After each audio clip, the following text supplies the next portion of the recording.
Hi friends, welcome back to my channel. ఇప్పుడు నేను చాలా ఒక 4-5 సంవత్సరాల తర్వాత మళ్ళీ మీ ముందుకు వస్తున్నానండి. వస్తూ నేను ఒక కొత్త రకమైన ఇప్పటి వరకు ఎవరు యూట్యూబ్లో చెయ్యని వంట నేను మీకోసం తయారు చేసి చూపిద్దామని నేను మీ ముందుకు వచ్చేసాను. అది ఏంటంటే కాలాజామున్ కూర. ఈ కాలాజామున్ కూర తయారు చేయాలని నేను మా వారి క్యాటరింగ్ కోసం కాలాజామున్ తయారు చేస్తే నేను పాకంలో వేయకుండా తీసి పక్కన పెట్టానండి. మీకోసం మా కోసం కర్రీ తయారు చేయడానికి. ఇవి పాకంలో వేయని ఉట్టి కాలాజామున్లు అనమాట. ఇప్పుడు మనం కూర చేసేసుకుందాం. ఒక 4-5 ఉల్లిపాయలు ముక్కల కింద సన్నగా ఇలా ముక్కల కింద కట్ చేసుకుని పెట్టుకోవాలి. తర్వాత పచ్చిమిరపకాయలు ఈ విధంగా నేనైతే ఈ విధంగా కట్ చేస్తాను, మీ ఇష్టం. తర్వాత ఒక 5-6 టమాటాలు, అవి కూడా చాలా సన్నగా కట్ చేసుకుని పెట్టుకున్నాను. తర్వాత వెల్లుల్ని ఈ విధంగా దంచి పెట్టుకున్నాను. ఈ విధంగా సరిపోతుంది. తర్వాత దీనికి కావాల్సినవి ఇంకా రాళ్ళు ఉప్పు వాడుతున్నానండి నేను. రుచికి తగినంత రాళ్ళు ఉప్పు, ఒక 1/2 టీ స్పూన్ కారం, ఒక 1/4 టీ స్పూన్ పసుపు, చిటికెడు ఇంగువ, ఇందులో కరివేపాకు నేను ఎప్పుడు ఇట్లాగా కడుక్కొని పెట్టుకుంటాను. తర్వాత కాలాజామున్లు తగినన్ని. తర్వాత ఇది చింతపండు అండి. నేనేం చేస్తానంటే చింతపండుని వేడి నీళ్ళలో వేసి గుజ్జు తీసేసి పెట్టుకుంటాను, ఫ్రిడ్జ్లో పెడతాను. ఎప్పుడు కావాలనుకుంటే అప్పుడు ఇట్లా తీసుకుని వేసేసుకోవటమే. ఇప్పుడు స్టవ్ వెలిగించి ఆ కూరకి తగినంత గిన్నె పెట్టేసుకుని, ఫస్ట్ టైం చేస్తున్నాం కాబట్టి అగ్నిదేవుడికి నమస్కారం చేసేసుకుందాం. సూపర్ డూపర్ హిట్ అయిపోవాలి మన కర్రీ అనేసి ప్రార్థన చేసుకుందాం.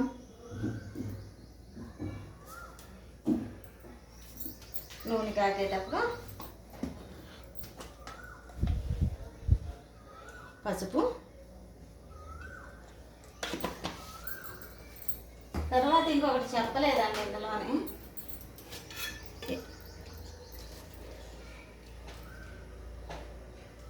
జీలకర్ర. ఇందులో కొద్దిగా జీలకర్ర కూడా వేసుకుందాం. ఇది దగ్గర ఒక 1/2 టీ స్పూన్ నుంచి స్పూన్ మధ్యలో ఉంటుందన్నమాట. జీలకర్ర ఎందుకంటే కొంచెం అరుగుదల కోసం అన్నమాట. అది కాకుండా టేస్ట్ బాగుంటుంది. తర్వాత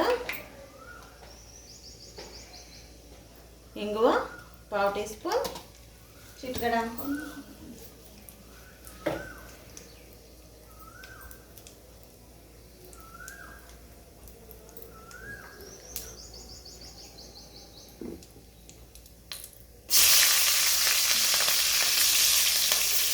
మా అమ్మగారు ఎప్పుడు పచ్చిమిరపకాయలు ముందు వేయించేవారండి.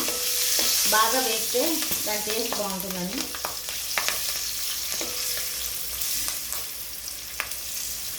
చాలా సంవత్సరాలు అయిపోయింది కదా అనుకుని కొంచెం మాట తగ్గబడుతుంది, ఏమనుకోకండి. తర్వాత వెల్లుల్లి,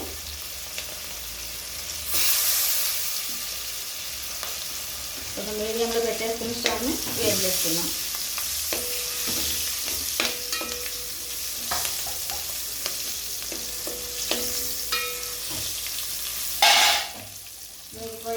ఇప్పుడు ఉల్లిపాయలు కూడా వేసేసుకుందాం.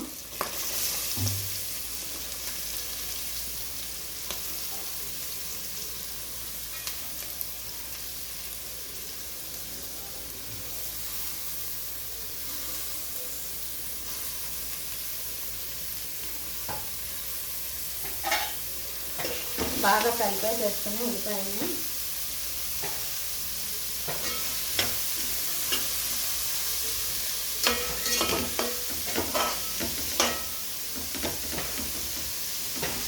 మూత పెట్టేసుకున్నామండి. ఎప్పుడు మనం చేసే పని మర్చిపోయాను నేను. కొద్దిగా ఉప్పు, ఈ ఉల్లిపాయలు వేగేటప్పుడు ఉప్పు వేస్తే రుచి పెరగటమే కాకుండా కలర్ కూడా తొందరగా వేగిపోతుంది అన్నమాట. కలర్ కూడా మంచి కలర్ వస్తుంది.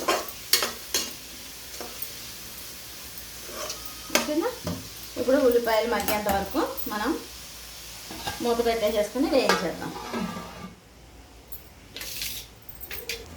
ఇప్పుడు కరివేపాకును కూడా వేద్దామండి. దీన్ని ఈ విధంగా వేస్తే మా అబ్బాయి తినడు, పారేస్తాడు. కాబట్టి దాన్ని కొంచెం మంచిగా కొంచెం సగం సగం ఇరుపుకొని, మీకు తెలిసిందే పాత వీడియోలో చూసుంటారు, నేను శుభ్రంగా ఆకుని కడిగేసేసి ఆరబెట్టి వంటల్లోని నలిపి వేసేసేదాన్ని. అది పొడి పొడి అయిపోయేది, మా అబ్బాయి తీయడానికి వచ్చేది కాదు. ఇంకా అప్పటి నుంచి నేను అలాగే చేస్తున్నాను. కరివేపాకు చాలా మంచిదండి, దయచేసి ఎవరు తీయకండి.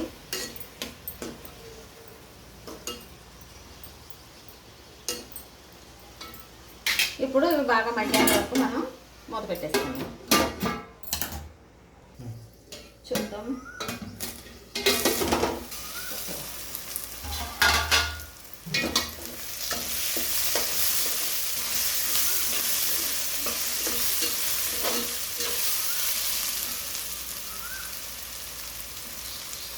ఇప్పుడు ఇందులో టమాటాలు కూడా వేసేద్దాం.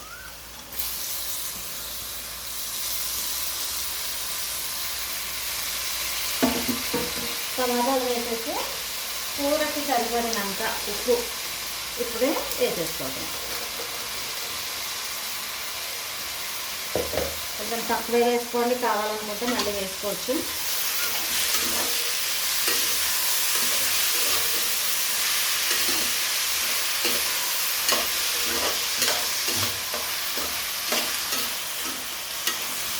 ఇప్పుడు ఈ టమాటాలు కూడా బాగా మంచిగా మగ్గేంత వరకు మనం మూత పెట్టేసేసుకుని మగ్గనిద్దాం. చూద్దాం. ఓకే,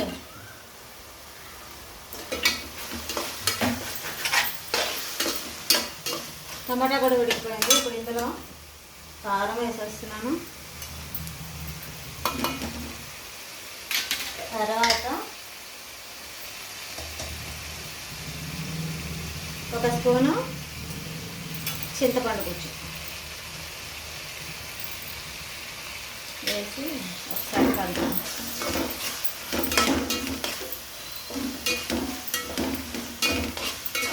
కలిపి ఇప్పుడు తగినంత నీళ్ళు, అంటే నేను ఖచ్చితంగా ఈ లోటాడు పోసాను, ఎందుకంటే మనకి మునిగి ఉడకాలి కదా. ఎంత నీరున్నా కూడా అది పీల్చేస్తుంది. కాబట్టి మనం ఇంకా కొంచెం ఎక్కువ వేసుకున్నా పర్వాలేదు.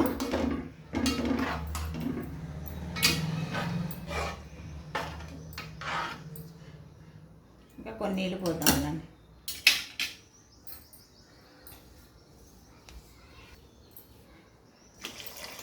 ఇంకా సగం పోసాను అనమాట ఆ లోటాలోని. ఇప్పుడు హై ఫ్లేమ్లో ఉంచి దాన్ని శుభ్రంగా కలిపి, ఇందులోనే చక్కగా కొత్తిమీర ఉంటే ఇంకా చాలా బాగుంటుంది. కావాలనుకుంటే మసాలాలు కూడా వేసుకోవచ్చు, గరం మసాలా, అల్లం వెల్లుల్లి పేస్ట్ వేసుకోవచ్చు. మీకు తెలుసు కదా, నా పాత వీడియోలు, నేను చేసిన వీడియోలన్నీ చూసిన వాళ్ళైతే నేను అల్లం వెల్లుల్లి కలిపిన పేస్ట్ అయితే వాడను.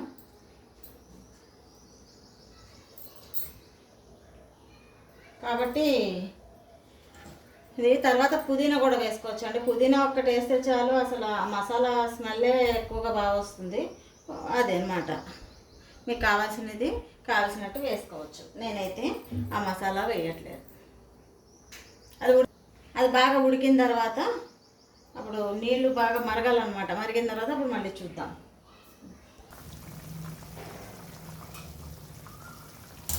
బాగా మరుగుతోంది ఇప్పుడు అది. ఇప్పుడే దాన్ని ఇవి వేసేద్దాం.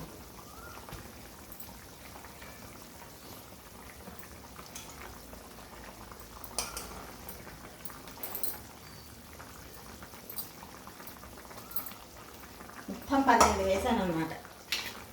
ఒక్కసారి కలిపేసి అటు ఇటు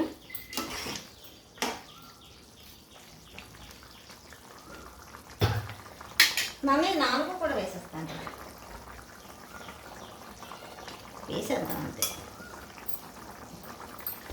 నేను ఎందుకు తీసుకున్నాను, అన్నీ వేసేసానండి. సూపర్గా ఉంటుంది. చక్కగా ఉడకాలి. ఇది ఉడికిన తర్వాత మళ్ళీ చూద్దామే.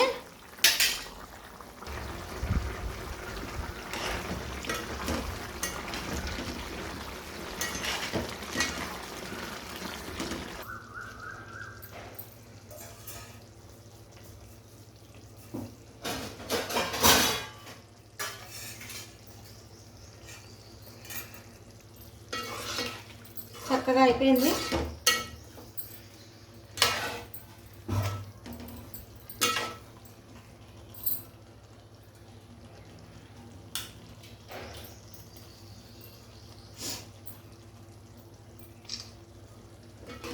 ఇంకా బౌల్లో తీసేద్దామండి.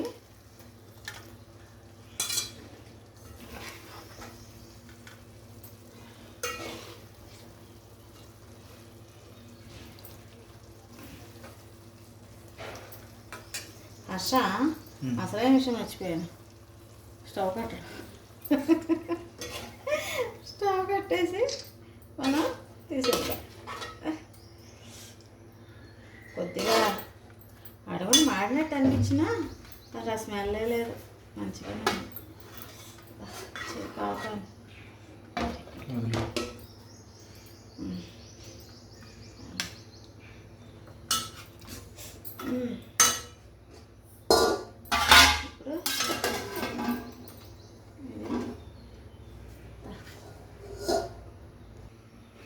సో కర్రీ రెడీ అయిపోయింది.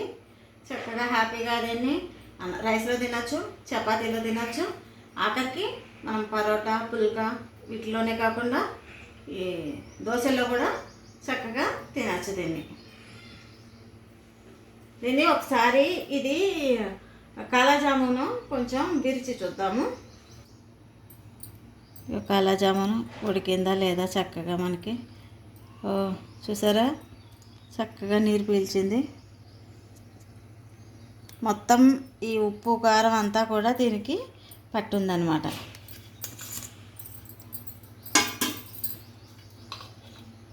స్మెల్ చాలా బాగుందండి, తింటే కూడా ఇంకా బాగుంటుంది. తప్పకుండా ట్రై చేయండి. ఏ విధంగా ఉందో నాకు కామెంట్ చేసి చెప్పండి. మా వీడియో కనుక మీకు నచ్చితే లైక్ చేయండి, షేర్ చేయండి. మరెన్నో వీడియోలు చూడటానికి మా ఛానల్ సబ్స్క్రైబ్ చేయండి. పక్కనే ఉన్న గంట సింబల్ని క్లిక్ చేసి ఆల్ నోటిఫికేషన్ని మీరు యాక్టివేట్ చేసుకుంటే ఫర్దర్గా నేను చేసే వీడియోలన్నీ మీ మొబైల్కి నోటిఫికేషన్ ద్వారా వస్తాయి. ప్లీజ్ సపోర్ట్ చేయండి. Thank you so much.